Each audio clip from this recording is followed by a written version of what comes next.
Joining us now is Congressman Kelly from Pennsylvania. Congressman, great to have you. Let me be sure let me just turn your mic on here. How's that, Congressman?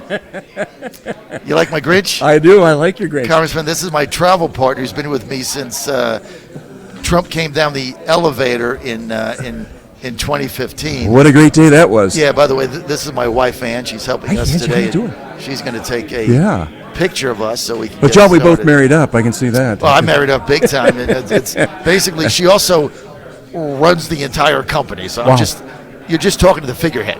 I get it's it. good to have you. Yeah.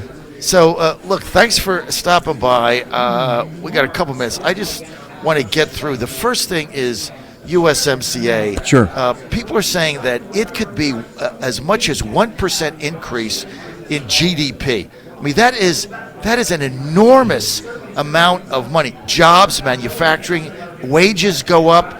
And meantime, it's sitting in Nancy Pelosi's top desk drawer. Yep. What's the deal? Yeah, well, the deal is, the worst thing that could happen right now is for President Trump to have another win.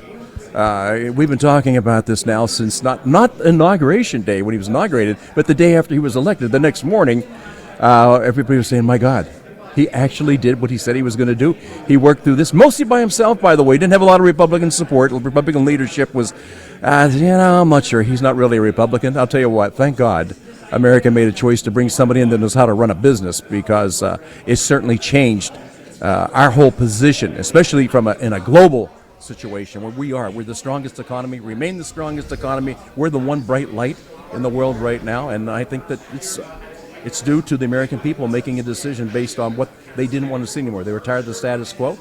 They decided to go with somebody that had a new plan, and he's a check-the-box guy. He said, I told you I wasn't going to do this, so check the box. That's one more thing we got done. So as a small business person myself, an automobile dealer, I was really excited when the president announced he was going to be a candidate, and we worked very hard to try to get him elected. In Pennsylvania, he did something that no Republican's done for a long, long time. Win the state. Yeah, won the state, and people say, what's a purple state? It wasn't a purple state. It was a deep blue state. But he changed it. He made it red. So, Congressman, number one, can he win Pennsylvania again in 2020? Do you know what? I think that probably the unknown part of Pennsylvania is we tend to do the same thing we did when the president first ran. Everybody thinks the center of all knowledge in the universe is in Washington, D.C. And only that's certainly where the money is. Yeah, well, there's $22 trillion in debt. I know who built the debt. Those people did what the hell they were doing. Right. So in Pennsylvania, I think you've got to travel the same roads. You've got to go in the same towns. You've got to talk to the same people who the elitists will never talk to, because they really feel that at the end of the day, these poor folks, well-intended, they really don't know what's going on. Right. It's people like us that have more degrees than a thermometer that have to tell them which way things are blowing. The president is very strong in the district I'm in. I think he's very strong in most of Pennsylvania. There are areas of Pennsylvania that no matter what he does, they're never going to be believers. Right. But the people that I represent is still very strong. Trump territory. The president has kept his word to them. And he's done exactly what he said he was going to do. So when you see what's happened, the economy, everybody keeps saying, oh, this is just a sugar high, this is just a sugar high, this is just a sugar high. Well, we've had over 3 years of a sustained business plan that just keeps growing, and where the rest of the world keeps shrinking. So, again, out of the ordinary, not part of what people were sick of, that status quo. President Trump very strong in areas, a lot of areas of Pennsylvania. And you know what, John, the people who vote for President Trump are not the people they poll. So, if you haven't voted, you get the phone call and said, if you voted in the last 2 major elections, if you say no, the next sign you hear is a click. So they don't know who it is that they're not talking to. Right. So, Congressman, by the way, we're with Congressman Mike Kelly, Pennsylvania. What area of Pennsylvania are you in? Right above Pittsburgh, along the Ohio line, up to the shores of Lake Erie. Sorry about the Steelers on Sunday. Well, do you know what? It's hard to compete when you're out of players. We just really are banged up and knocked around. We're down to one running back. We have no receivers now. Most of them are all hurt, and our quarterback is going to probably play the rest of the year without a helmet. Right. It's kind of crazy what's going on. The Steelers will still show up and they'll play very hard, but they really are hurting from the standpoint of they don't have healthy players. Well, the good news is you're 5-5, and everybody's 5-5 in the AFC. Yeah. So you've got a 50-50 chance to get in the playoffs. Congressman, let's get to impeachment. Sure. And first we start with Russian collusion. But look, we were there at the Trump campaign from the beginning, and we know that 2:30 a.m. on November 9th, the opposition was horrified about his win. Nobody expected it, Congressman Kelly, and they were plotting to get rid of him. And you have all the I don't know if you want to call them the deep state, but people in the State Department and others that just didn't want anything to do with his America First policies. That didn't work. Then we had Mueller. That didn't work. Now we're on to whatever this is, Ukrainian. 3 days of watching the hearings, the public ones. It seems like it's a policy debate. It's, I think, for most clear-thinking people, they watch this and they say, these people are so filled with hate, they can't see straight. Speaker Pelosi has been very clear about if we don't get them on this, we'll get them on something else. So they have a whole list of things that they're going to keep ginning up to get there. And you hit the nail on the head. So we go through the Russia collusion, we go through Mueller, we go through Stormy Daniels, now we're going through Ukraine, and we're looking at all these things. And by the way, I don't think running for the office makes you immune to what you did in the past. So this immunity that somehow nobody can talk about the Bidens because they're such great people, and they would, and Joe's running for office, and doggone it, you don't mess with Joe. Well, I gotta tell you, you're out there, you put yourself out there.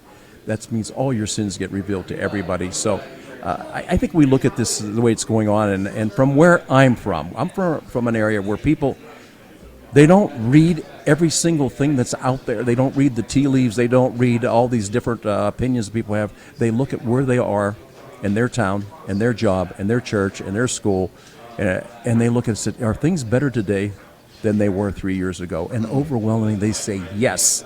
And when you ask them about the president, overwhelmingly, they're in favor of him. He pulls almost 60% approval rating in the district that I'm in. Now, there's some people that no matter what he does, and I joke about this, but it's the truth. We represent all the way up to Lake Erie. He could walk across the lake to Canada and back every day, and somebody says, you see, that son of a gun, he just can't swim. He may be able to walk on water, but he can't swim. This is a president that made very bold predictions, made very bold assurances. This, if you elect me, this is what I'll do. He's done every single thing. I think it's refreshing to have somebody who was never a political figure to talk about things that are really important to everyday Americans, and then tell him, if you elect me, I'll do this, and he's doing it. Check the box, check the box, check the box. There's never been a time in our history where we've had a greater turnaround than we've had in the last 3 years, in spite of constant, after the president every day, after the first lady every day, after the first family every day, and God help anybody that's ever had a relationship with Donald Trump from kindergarten on because they're under investigation. And you look at some of the lives that have been ruined. That's the untold story in Washington. The lives that have been ruined by these investigations are incredible. The people they have bankrupted, it's incredible. That's the story that's not out there, and I think that's the greatest sin of all.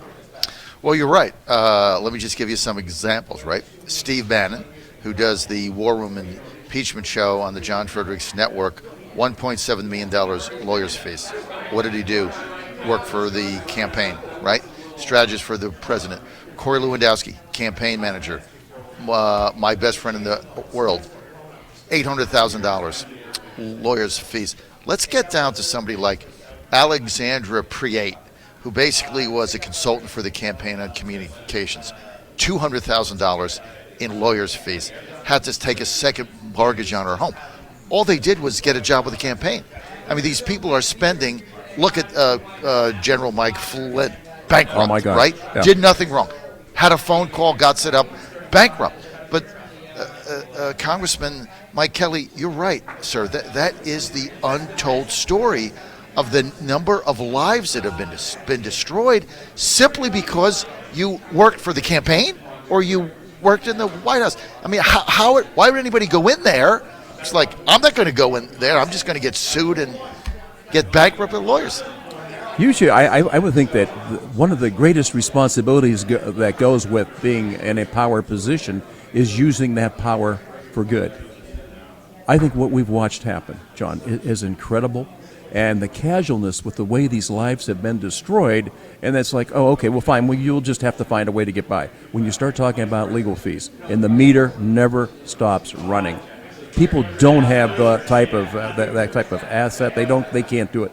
I think, again, as you just said, the most important untold story is not the attacks on President Trump, because you can expect that when you're at the top, but everybody else from the bottom up.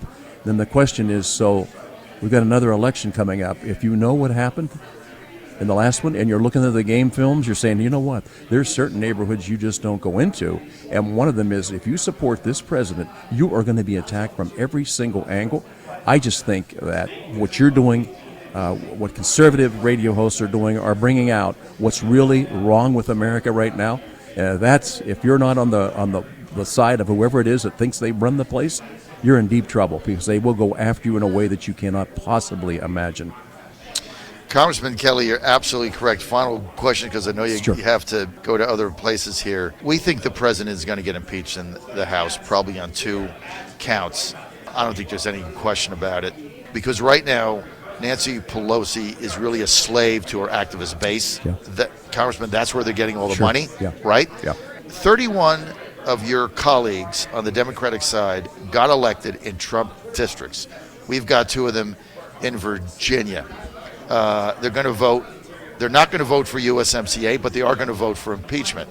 What happens in 2020?